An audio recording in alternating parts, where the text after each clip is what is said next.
जब कोई इंसान मर जाता है तो ना जाने कितनी ही पूजा पाठ कराई जाती है, कितनी ही दुआएं की जाती है कि मरने वाले की आत्मा को शांति मिल सके।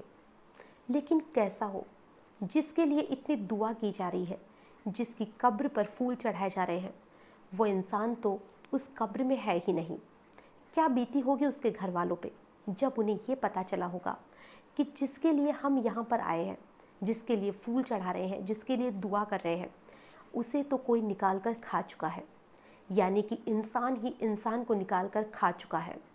आज की जो कहानी है वाकई में बहुत ही ज़्यादा हैरान करने वाली है, बहुत ही ज़्यादा परेशान करने वाली है। नमस्कार, आदाब, सत श्री अकाल। मैं हूँ नंदिनी यादव। आज की जो कहानी है इसकी शुरुआत होती है पाकिस्तान की राजधानी इस्लामाबाद से। कहानी की शुरुआत होती है 2011 से, जहाँ पर वहीं पे एक जगह है दरिया खान। वहाँ पर दो भाई रहते थे। एक का नाम था आरिफ अली और एक का नाम था फरमान अली। दोनों की शादी हो चुकी थी, दोनों के बच्चे भी थे, लेकिन दोनों ना ही तो कमाते थे और अपनी पत्नियों के साथ में भी मारपीट किया करते थे और बहुत दिन तक घर से गायब भी रहा करते थे। तो उनकी जो पत्नियां थी वो अपने बच्चों को साथ लेकर वहाँ से जा चुकी थी। अब उस परिवार में वो दो भाई, उनकी माँ और उनकी बहन रह गए थे। धीरे धीरे यूं ही वक्त बीतता रहा। तभी अप्रैल 2011 को वहीं पर एक शमशान घाट था। उसी शमशान घाट में एक लड़की की लाश को दफनाया गया था जिसका नाम था सारा प्रवीण। तो जब उसके घर वाले उसकी लाश को दफनाने के दूसरे दिन उसकी कब्र पर फूल चढ़ाने के लिए आते हैं तो उन्हें लगता है कि उसकी कब्र के साथ कुछ छेड़छाड़ की गई है। और पाकिस्तान में कुछ ही दिन पहले एक मामला आया था जिसमें कि कब्र में से लाश को निकालकर उसके साथ रेप किया जाता था। और तभी उसके घर वालों को भी कुछ शक हुआ और उन्होंने उसकी कब्र को फिर से खोदा कि आखिर देखे तो सही कि वो सही सलामत है या नहीं है। लेकिन जैसे ही उसके घर वालों ने उसकी कब्र को खोदा तो सारा प्रवीण जो थी, जिसको वहाँ दफनाया गया था, वो तो उस कब्र में थी ही नहीं। तो उसके घर वालों के जैसे पैरों तले ज़मीन खिसक गई। उसके घर वाले तुरंत ही पुलिस स्टेशन पहुँचे और उन्होंने उसकी सारी जानकारी दी। वहीं पर मौके पर पुलिस पहुँचती है। पुलिस आसपास के लोगों से पूछताछ करती है तो कोई भी कुछ नहीं बता पाता है। लेकिन वहीं पर एक लड़का जो शमशान घाट के पास उसने थोड़ी दूरी पर दुकान कर रखी थी, उसने कहा कि मैंने जो फरमान अली था उसको यहाँ पर घूमते हुए देखा है। पुलिस फरमान अली से पूछताछ करती है लेकिन वो कुछ भी नहीं बता पाता है। जब पुलिस उसके घर जाती है, उसके घर की तलाशी ली जाती है।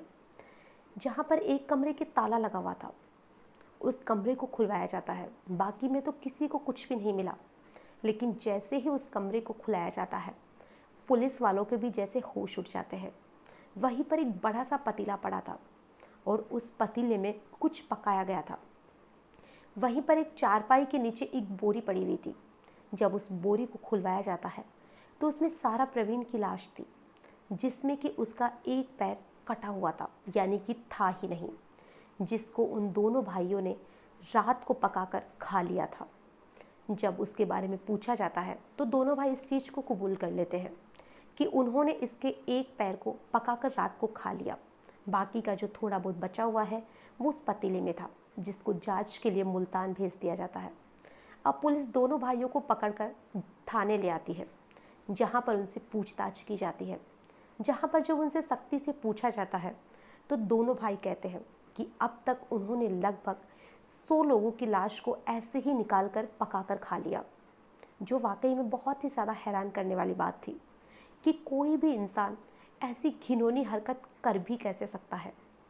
अब उनके में मुकदमा चलता है और जब उन पे केस चलता है तो जो उनके ऊपर ऐसी कोई धारा ही नहीं थी जो लगाई जा सके, क्योंकि ऐसी तो कोई धारा बनी ही नहीं है जिसमें कि ये हो सके कि जब इंसान किसी लाश को वहाँ से बाहर निकालता है, उसके साथ कुछ भी छेड़छाड़ करता है, तो उसको क्या सज़ा दी जाए।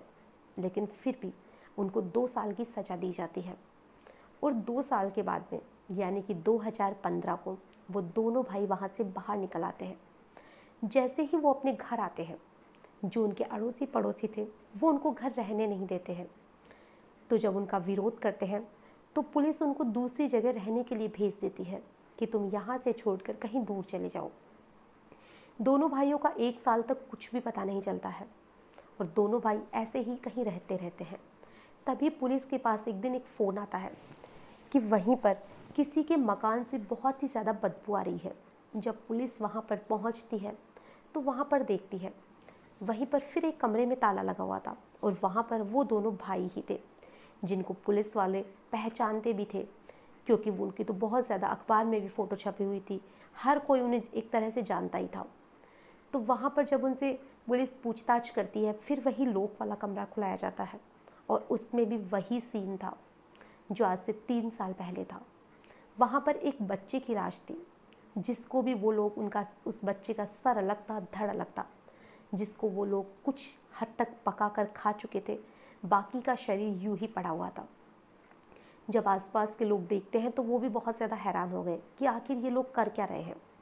जब उनसे पूछा गया तो उन्होंने कहा कि उन्हें एक तांत्रिक ने कहा था कि तुम अगर इंसान की लाश को या इंसान के मांस को खाओगे तो तुम हमेशा अपनी लाइफ में जो चाहो वो पालोगे और हमेशा खुश रहोगे। इसीलिए उन्होंने ये सारी हरकतें शुरू की थी। जब उन्हें फिर से जेल भेज दिया जाता है और वहाँ पर जब जेल में उनसे पूछताछ की जाती है फिर वो लोग यही कहते हैं कि पहले उन्होंने लगभग 100 लोगों को मारा था और अब भी उन्होंने लगभग 50 लोगों को वो यूं ही लाश को निकाल कर खा चुके हैं। कभी वो करी बनाकर खाते थे तो कभी कुछ और बनाकर खाते थे। आखिर में ये कैसे लोग थे जो यूं ही इंसान इंसानों को खा रहे थे? क्या इनमें थोड़ी भी हमदर्दी नहीं थी? लेकिन ऐसे लोगों में हमदर्दी होती भी कहाँ है? हमदर्दी होती तो वो ऐसी हरकत ही नहीं करते। फिर उन पर मुकदमा चलता है, फिर उन्हें जेल भेज दिया जाता है और अब की बार उन्हें लगभग 30 साल की सज़ा मिलती है। अब 30 साल के बाद में जब वो वापस जेल से छूट कर आएंगे तो देखते हैं वो करते क्या है, क्योंकि ऐसे लोग हैं एक तरह से उनकी फितरत बन चुकी है कि वो आदमखोर हो चुके हैं, जो इंसानी मांस के एक तरह से आदी हो चुके हैं। तो शायद इतने सालों बाद में जब वो बाहर निकल कर आएंगे तो शायद उनकी जो आदत है वो बदल जाए, और अगर उनकी आदत नहीं बदली तो लोगों के लिए फिर से एक डर पैदा हो जाएगा कि ना जाने कब किसकी लाश कब्र से गायब हो जाए और कब ऐसे आदमखोर उसे पकाकर खा जाए। आज की जो कहानी है वाकई में बहुत ही ज़्यादा दिल दहला देने वाली है।